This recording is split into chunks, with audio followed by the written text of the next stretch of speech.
पाठ 14 साक्षात्कार। रविवार की आराधना के पश्चात कुछ देर आराम करने के विचार से जेम्स पलंग पर लेट गया।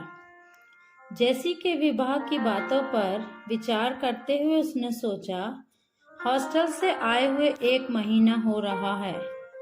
पता चला है कि प्रार्थना सभाएं निरंतर चल रही हैं, परंतु फिर भी कभी मित्रों से मुलाकात नहीं हो सकी है। कल एक दौरा कर लेता हूँ, जेम्स ने निर्णय लिया। पास्टर जॉन से बात कर अगली सुबह वह हॉस्टल के लिए चल पड़ा। कैंपस पहुँचते पहुँचते 10 बज चुके थे। उसने सोचा कि कुछ समय पुस्तकालय में बैठकर समय काटा जाए। वहाँ उसने मेडिकल माइक्रोबायोलॉजी जर्नल का नया अंक देखा। उसे लगा कि वहाँ बैठकर उसे पढ़ना चाहिए। दोस्तों से मुलाकात दोपहर के भोजन के अवकाश में ही हो सकती थी, इसलिए वह जर्नल पढ़ने लगा। पता नहीं चला समय कैसे कट गया।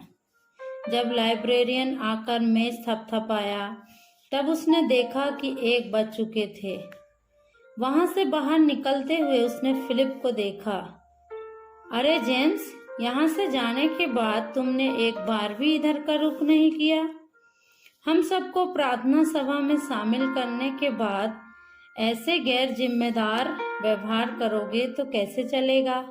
फिलिप की बातों में शिकायत का पुट था। ऐसा मत कहो फिलिप, मुझे यहाँ की पल पल की खबर मिलती रहती है। आना तो चाहता था पर समय नहीं निकाल पाया। हाँ, कोई बात नहीं, आज तो आने का मन हुआ। फिलिप की नाराजगी दूर नहीं हुई थी। हॉस्टल की सीढ़ियां चढ़ते हुए जेम्स जरा ठिठका। सामने से कुरियन सर आ रहे थे। जेम्स को देखकर उनका चेहरा स्वाभाविक कालापन और गहरा गया। अरे प्रचारक साहब, नौकरी वगैरह लगी क्या? नहीं, साथ में इवेंजलिस्ट फिलिप भी हैं। सिगरेट का धुआं ऊपर की ओर उड़ाते हुए उन्होंने उपहास भरी दृष्टि से जेम्स की ओर देखा। नहीं सर, अब तक कुछ बात नहीं बना। उपहास सुनकर भी उसने सज्जनता पूर्वक उत्तर दिया। अरे ऐसा कैसे हो सकता है? यीशु के पुत्र को क्या यीशु ने भी छोड़ दिया? अरे जोर से पुकारो, एली एली लामा सबक्तानी। उन्होंने फिलिप की ओर देखकर कहा। अरे इवेंजलिस्ट, इस प्रचारक के लिए प्रार्थना करके उसकी सहायता करो। कितने दिन ऐसे भीख मांगकर खाता रहेगा? हा हा हा। उपहास करते हुए वह अपनी कार की ओर बढ़ चले। जेम्स को मन में दुख हुआ। हे प्रभु, कभी भी मुझे लज्जित होने न देना। दुख के साथ उसने प्रभु को पुकारा। जेम्स, तुम उस लोमड़ी की बातों पर ध्यान मत दो। तुम्हारा वह परमेश्वर जिस पर तुम भरोसा रखते हो, वह तुम्हें उनके सामने इतना अधिक आशीषित करेगा कि वह लज्जित हो जाएंगे। कुरियन सर के प्रति अपने क्रोध को दबाते हुए फिलिप ने जेम्स को सांत्वना दिया। कुरियन सर के स्वभाव की विशेषताओं के कारण कैंपस में वह लोमड़ी के नाम से जाने जाते थे। अरे कोई बात नहीं फिलिप, हमारे कुरियन सर ही तो हैं। और तो और परमेश्वर के समय के लिए इंतजार करने में मुझे कोई दिक्कत भी नहीं। जेम्स ने अपने मन की पीड़ाओं को दबाने का प्रयास किया। जेम्स के आने की खबर पाकर फिलिप के कमरे में मित्रों का जमावड़ा हो गया। सभी ने बड़े प्रेम के साथ हालचाल पूछा। जेम्स की नौकरी नहीं लगने के कारण सबने दुख प्रकट किया। नौकरी नहीं लगने का दुख तो है, परंतु मुझे दृढ़ निश्चय है कि परमेश्वर अपने समय पर अच्छी नौकरी दे देगा। परमेश्वर का वचन कहता है कि परमेश्वर के बलवंत हाथ के नीचे दीनता से रहो, जिससे वह तुम्हें उचित समय पर बढ़ाए। अपनी सारी चिंता उसी पर डाल दो, क्योंकि उसको तुम्हारा ध्यान है। तुम लोगों की प्रार्थनाएं भी तो परमेश्वर सुन रहा है। जितनी देरी होती जाएगी, उतनी ही प्रार्थना के उत्तर में मधुरता भी आती जाएगी। जेम्स ने मुस्कुराते हुए कहा। अरे हाँ जेम्स, तुम्हें ग्लेक्सिला कंपनी से इंटरव्यू लेटर तो मिला होगा ना? अच्छे से परफॉर्म करना। मिल जाए तो बहुत अच्छा होगा। पिछले वर्ष शहर के पास जो आरडी डिपार्टमेंट प्रारंभ हुआ था उसके लिए है। राजेश ने अपनी चिर परिचित शैली में कहा। ग्लेक्सिला का इंटरव्यू? कब, कहाँ पर? कॉल लेटर तो नहीं मिला? जेम्स ने शंका जाहिर किया। ऐसा तो नहीं होना चाहिए। ओके, मुझे तो पता चला है कि सबको पिछले सप्ताह ही कॉल लेटर और पर्सनल इन्फॉर्मेशन फॉर्म भेज दिया गया है। हाँ, इंटरव्यू ताज होटल के बिजनेस सेंटर में होगा। तुम्हारे बैच के नौकरी वाले भी आ रहे हैं। अन्य कंपनियों की तुलना में दुगना तनख्वाह है। बस 1-2 वैकेंसी ही है। राजेश बात करते जा रहा था।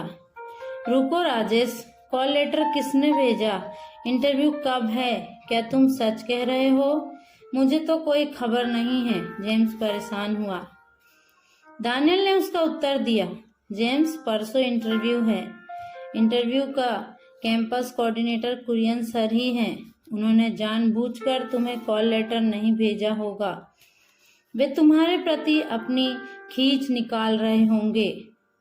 वह अहंकारी धूर्त लोमड़ी सुअर। यह सुनकर मुरली क्रोधित हुआ। जेम्स ने ही मुरली को मन फिराव के अनुभव में और यीशु मसीह की ओर लेकर आया था, परंतु वह बहुत ही क्रोधी स्वभाव का है। प्रार्थना समूह में शामिल होने के पश्चात उसके स्वभाव में भारी अंतर देखने में आ रहा है। किंतु जब उसे जेम्स के प्रति कुरियन सर के व्यवहार का पता चला तो वह अपने क्रोध पर काबू नहीं रख सका। मुरली, जेम्स ने ऊंची आवाज से पुकारा। मुरली ने उस पुकार में निहित प्रेमपूर्ण डांट को समझ लिया। अरे जेम्स, इससे पहले तुमने जिस प्रोजेक्ट, फेलोशिप और कैंपस इंटरव्यू के लिए आवेदन दिया था उसमें उन्होंने तुम्हारे प्रति अन्याय किया था। अब देखो फिर से वही बात। मुरली की बातों में उसका दुख प्रकट हो रहा था।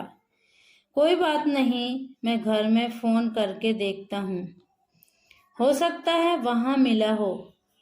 जेम्स अच्छी तरह जानता था कि घर में कोई लेटर नहीं आया होगा। यदि आता तो माँ उसे फोन कर कर बताती। उसने यह बात अंदर विचार करते हुए कहा। दोस्तों के साथ हॉस्टल में ही दोपहर का भोजन करने के पश्चात फिलिप के कमरे में सबने मिलकर कुछ देर प्रार्थना किया। तब जेम्स ने सबसे विदा लिया। वापसी में उसने सोचा कि एक बार कुरियन सर से मिला जाए, परंतु फिर उसने अपना विचार त्याग दिया। उनसे मिलकर कुछ लाभ नहीं होगा, बस थोड़ा और उपवास और व्यंग सुनने को मिलेगा। वे तो मानो मेरा उपवास करने का अवसर ही ढूंढते रहते हैं। कैंपस में रहने वाले हर एक इंटरव्यू का कोऑर्डिनेटर कुरियन सर ही हैं। हर एक इंटरव्यू में अच्छा पैसा मिलता है। इसके अलावा बीच बीच में विदेशी यात्राएं भी। इसी कारण वर्षों से वे स्वयं इस कार्य को कर रहे हैं, किसी और को यह जिम्मेदारी देते नहीं हैं। बस में बैठे हुए जेम्स ने दुख के साथ सोचा। कोर्स के समाप्त होने के तुरंत बाद ही इंटरव्यू के माध्यम से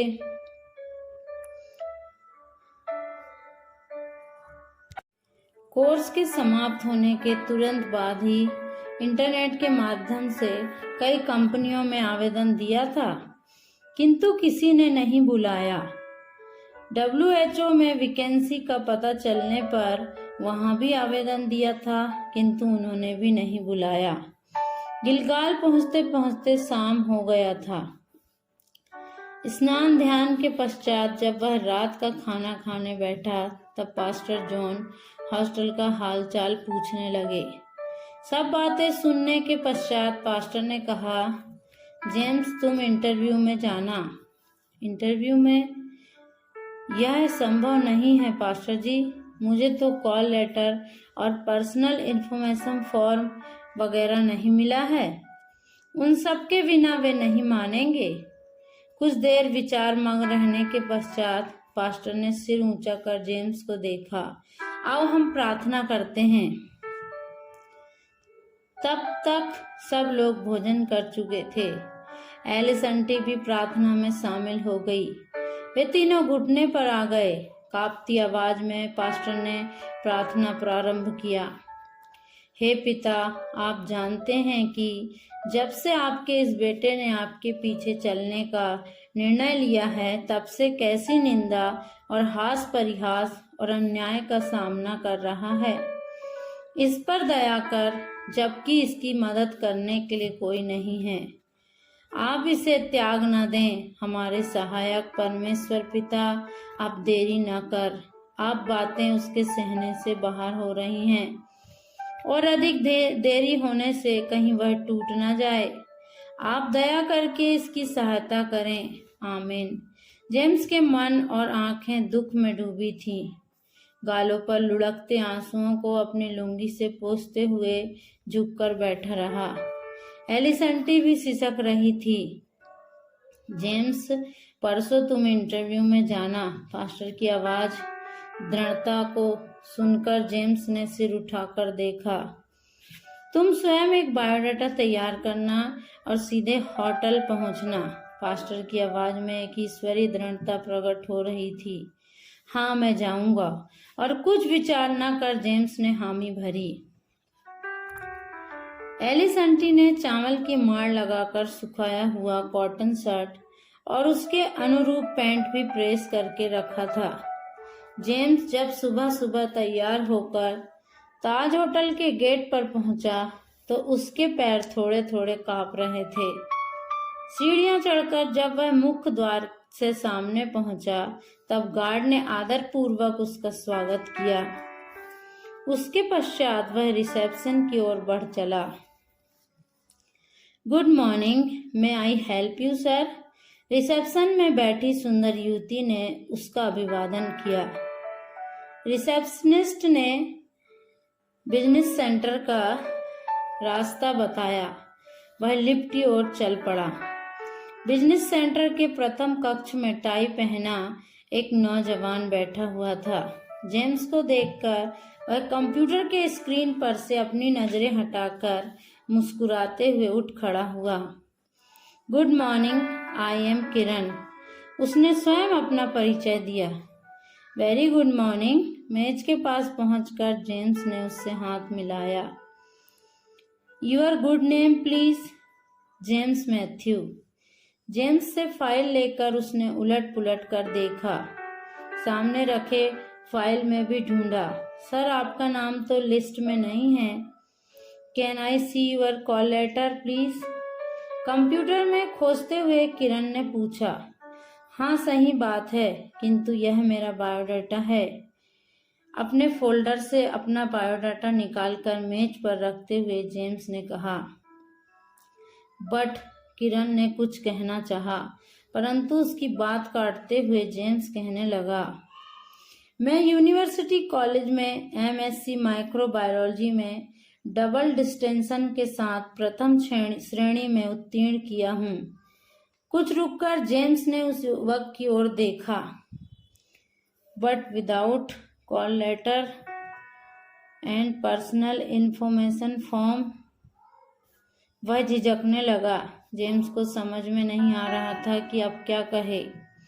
तभी उस कक्ष में प्रवेश करने वाले व्यक्ति को देखकर जेम्स चौंक गया। उसे लगा कि उसके सारे सपने चकनाचूर हो गए हैं। कुरियन सर। सर, आपका एक स्टूडेंट, परंतु यह कह रहे हैं कि इन्हें कॉल लेटर और पीआईएफ वगैरह नहीं मिला है। कुरियन सर की सलाह के लिए युवक ने उनकी ओर देखा। Don't admit anyone without call letter and PIF. हिकारत भरी नजरों से जेम्स की ओर देखते हुए वह अंदर की ओर चले गए।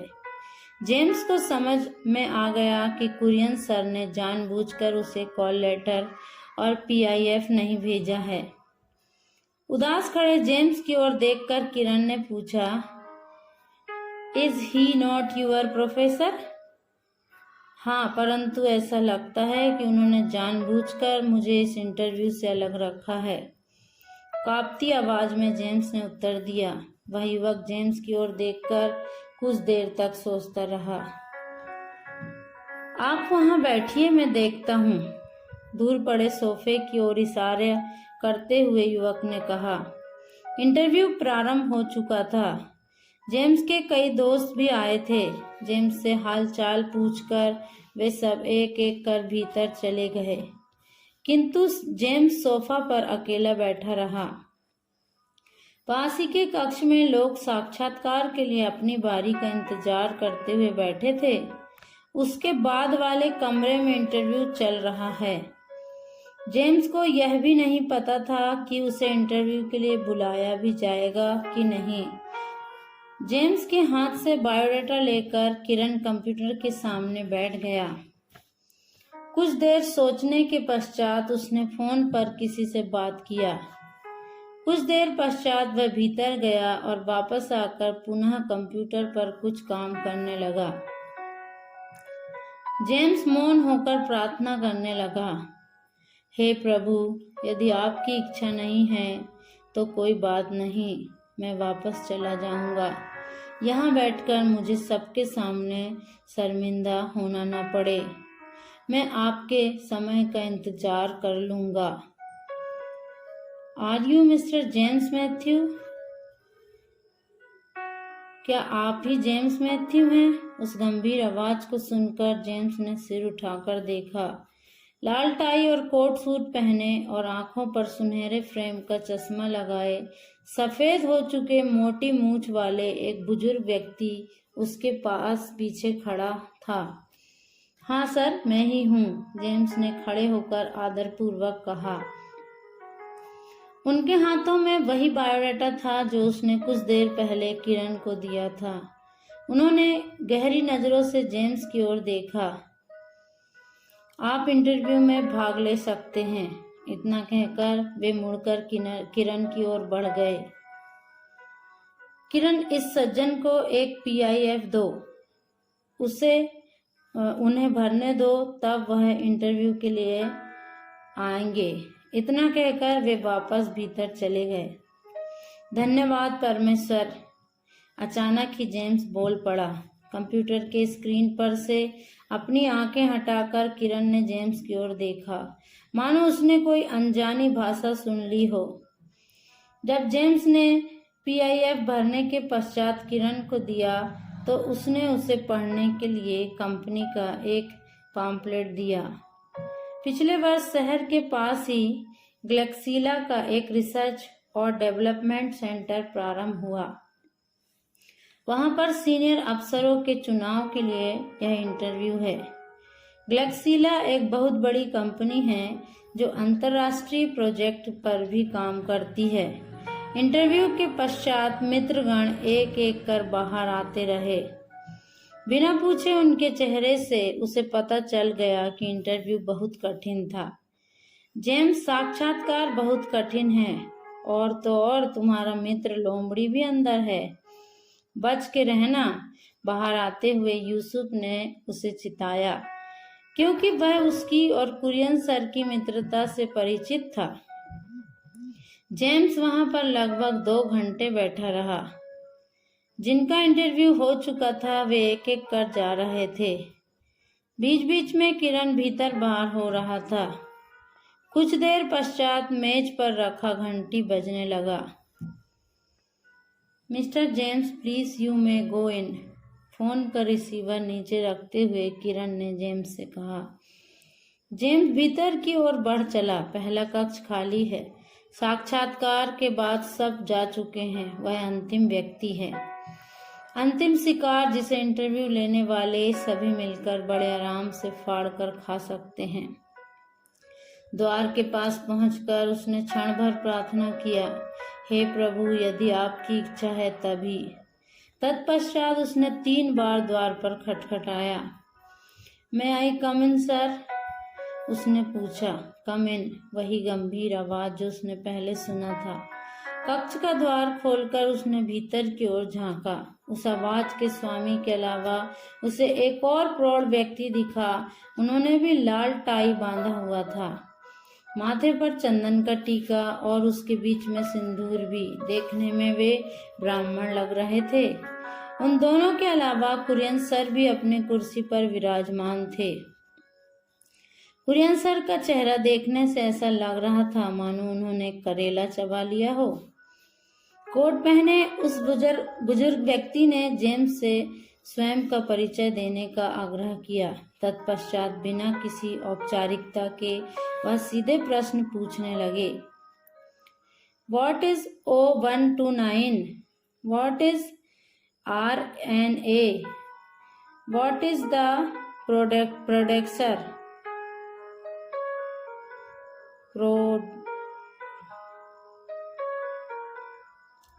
एक्सेट्रा। उन्होंने लगभग 7-8 प्रश्न पूछा। जेम्स ने सभी प्रश्नों का संतोषजनक उत्तर दिया। प्रश्न समाप्त करते हुए उन्होंने अपनी साथी की ओर देखा। चंदन के टीके वाले व्यक्ति ने पूछना प्रारंभ किया। सभी प्रश्न बहुत कठिन थे। बहुत जल्द ही जेम्स को एक बात समझ में आ गई। वह हाल ही में संपन्न हुए आविष्कारों के बारे में पूछ रहे हैं। सभी प्रश्न माइक्रोबायोलॉजी के उसी जर्नल से हैं जो पिछले दिनों उसने लाइब्रेरी में पढ़ा था। जेम्स ने बड़ी स्पष्टता के साथ सभी प्रश्नों का उत्तर दिया। वे बीच बीच में मेज पर रखे ग्लास में पानी पीते प्रश्न पूछ रहे थे। उसने देखा कि प्रत्येक उत्तर सुनने के पश्चात उनकी आंखें फैल रही थी। प्रत्येक उत्तर सुनने पर पहला व्यक्ति अपनी कुर्सी में आराम फरमाते हुए सिर हिलाते रहा। प्रश्न समाप्त हो चुके थे। प्रश्नकर्ता ने अपनी साथी की ओर देखा, अर्थात अब पूछने के लिए प्रश्न नहीं बचा था। जेम्स ने कुरियन सर की ओर देखा।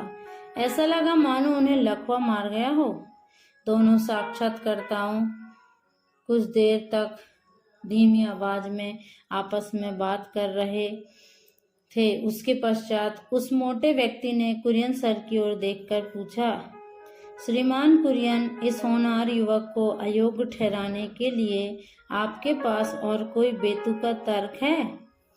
वे क्रोध के साथ कहने लगे, हम लोग यहाँ पर अपनी लड़कियों के लिए दूल्हा खोजने नहीं आए हैं, बल्कि ग्लैक्सिला के लिए अच्छे कर्मचारियों के लिए आए हैं। हमसे एक गलती हुई है। हमने आपको इंटरव्यू का कोऑर्डिनेटर बनाया। हम पुनः यह गलती नहीं दोहराएंगे। हाँ, हमारी एक सलाह है, छात्रों के साथ आपका यह गंदा खेल नहीं होना चाहिए। एक अध्यापक को यह शोभा नहीं देता।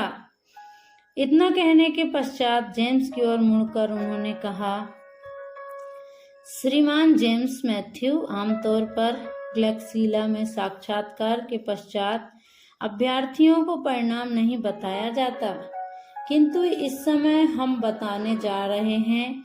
आपको ग्लैक्सिला में सीनियर आरडी अफसर के रूप में चुना जाता है। इस इंटरव्यू में केवल आप ही चुने गए हैं।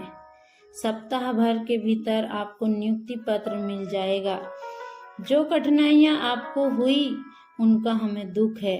इतना कहने के पश्चात उन्होंने हिकारत से कुरियन सर की ओर देखा। जेम्स की आंखें अनजाने में ही भर गईं। उसके भीतर से परमेश्वर के लिए हजारों हजार स्तुति निकलने लगी। लहरें अचानक थम गईं। तेज बहाव का उन्माद ठंडा हो चला है। अंधकार पैरों तले कुचल दिया गया है। एक दिव्य प्रकाश जो मानो आसमान को झुकाकर उतर आया है।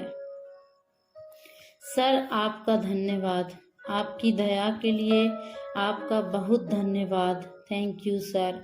दोनों साक्षात्कारताओं से हाथ मिलाते हुए जेम्स ने कहा। कुरियन सर सिर झुकाकर बैठे हुए थे। जेम्स उनकी ओर हाथ बढ़ाया। धीमे से कुरियन सर उठे। उन्होंने जेम्स से हाथ मिलाया। कमजोर आवाज में उन्होंने बुदबुदाया, जेम्स, तुम जीत गए। बाहर की ओर चलते हुए फिलिप की बातें एक भविष्यवाणी की मानिंद उसके कानों में गूंजने लगी।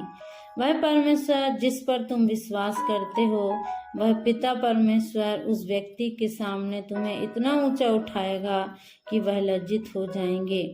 इस बात को तुम नोट कर लो। Praise the Lord. प्रभु आप सबको